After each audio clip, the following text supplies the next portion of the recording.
Hi everybody, how y'all doing? Thanks so much to the new subscribers, really appreciate it. So I'll tell you what happened today. Let's see. I definitely stumbled into church and I really thought I was late. So I tucked myself into the narthex as fast as I could, and as I was coming up, quite quickly, the priest was coming forward with the incense, so, bowed forward. And then went to go ahead to venerate, and then I did get 5 candles. 1 candle did go outside in the narthex today, and then I came in closer and got inside, and 4 candles on the inside. I really thought I was late, but apparently I was a lot earlier than I thought, or they were just on a different time zone or something. And part of it was because I was recognizing some of the things of Orthros, and I thought for some reason I was getting them confused with what we were going to sing. So I don't know how that happened. Either that, or maybe I'm just becoming more familiar with them and I'm not separating them clearly in my mind. So I was singing along, and before I knew it, all of a sudden there was our choir director, and there we all were, right in that little alcove. And this is the one who I described last week, just like that. I call her more lyrical, just because I can hear the melody when she directs in a different way, and I really enjoy it. So when we first started out, it was just like last week. It was a small grouping of us, and then it grew, and then it shrunk again. And it was exactly what it needed to be, when and how it needed to be. So before I knew it, we were reading gospel.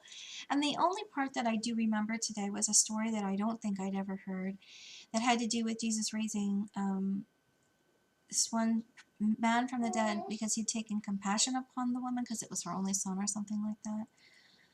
I think he's unnamed. I have to read this because I've never heard that story before, and I liked it.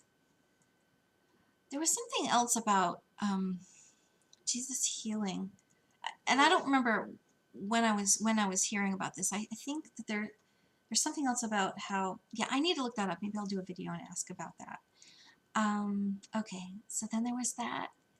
While I was waiting, though, during Orthros was when Mercy and Grace started, so it was fast. Yeah. So then, next thing I knew, there were so many people there. It was like they had just filled the entire ground floor, and then I saw lots of people peeking down from the balcony. And then he did proceed around, and then they were going up to receive Eucharist. And there's this one particular combination of songs or hymns, or whatever you want to call them. Part of it has to do from John, which is a new commandment, and then we sing it alternating with one particular phrase that we correspond with 1 Corinthians. And that's the one that it was the first one that I thought of as my most favorite. And I loved it so much that I took it home and I kept it by my bedside because I would practice it all the time. And I even, at one point, when I would be upset or something, I would sing it to myself, like as a lullaby or something, to calm myself down, or whatever you want to call it. So those of you who believe in The Secret, and I don't believe in The Secret, and if you want me to do a video on why I don't believe in The Secret, I will.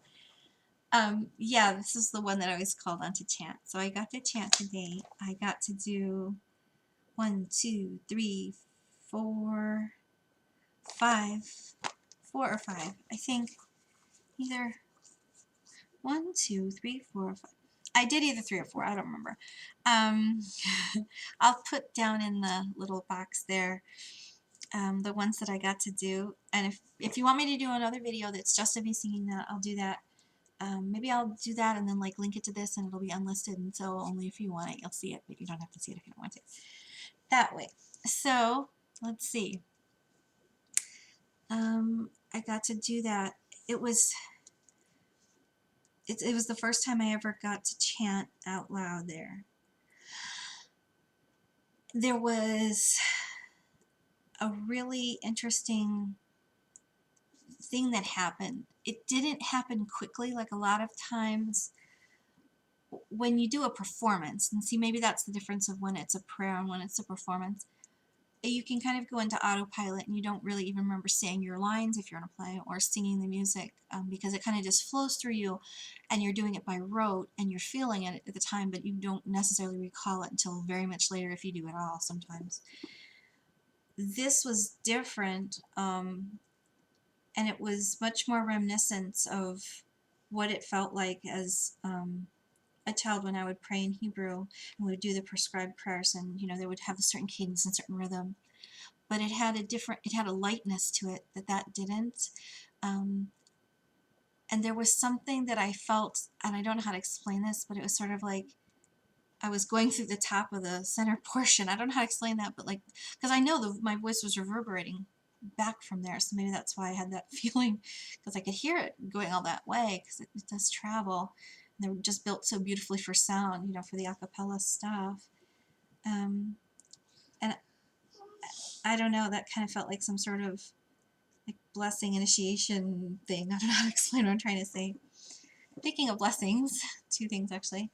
My priest is still wearing that gorgeous like reddish orange. I need to ask him. Wednesday night I'm going to go because I'm going to go sing Paracelsus, I can pronounce it, and I'm going to another rehearsal, and then there's going to be another inquirer's class. I'm going to start that. It's like 10 weeks long before the end of the year. So I'm going to ask him what the colors are, because I don't understand what the colors of the robes mean.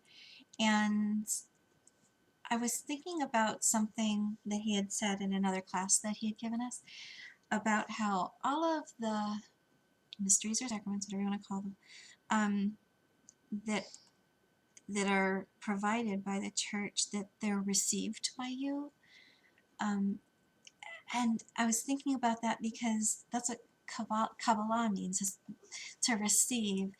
And I just wondered, oh my gosh, is that why it's so familiar? Because that is like all of it put together. There are so many things which are called Kabbalah, that the actual part of, not the fairy tale part of, that are what I experience in liturgy when I'm in church. Okay, so then it was over before I knew it. They were giving like hellos and goodbyes to people or whatever.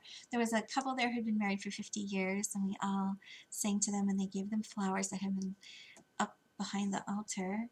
And there were some visitors that we had from, where were they from? It starts with an S. So I want to say Serbian, but they weren't Serbian. They were, oh gosh, it's the other S place that I can't remember where there was a war.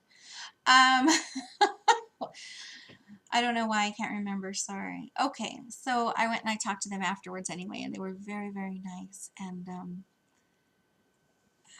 they were glad that, they felt so welcomed in the church, and I don't know why it's bugging me now that I can't remember, sorry. So that was it. I was thinking of doing that one on Hebrew stuff, but I got a little nervous and squirrely, and I put it on listed. So if you did actually want to see that, because sometimes I get nervous or whatever. If you did want to see that one, just tell me and I'll put it back. I'm sorry I got nervous and pulled it out. It was something weird going on that night. I still need to do, there's a couple of videos I need to do on different subjects. And if you have any certain thing you want me to address or go over, just let me know. And thanks for everything. I hope y'all are doing really well. And wish you bright blessings and peace.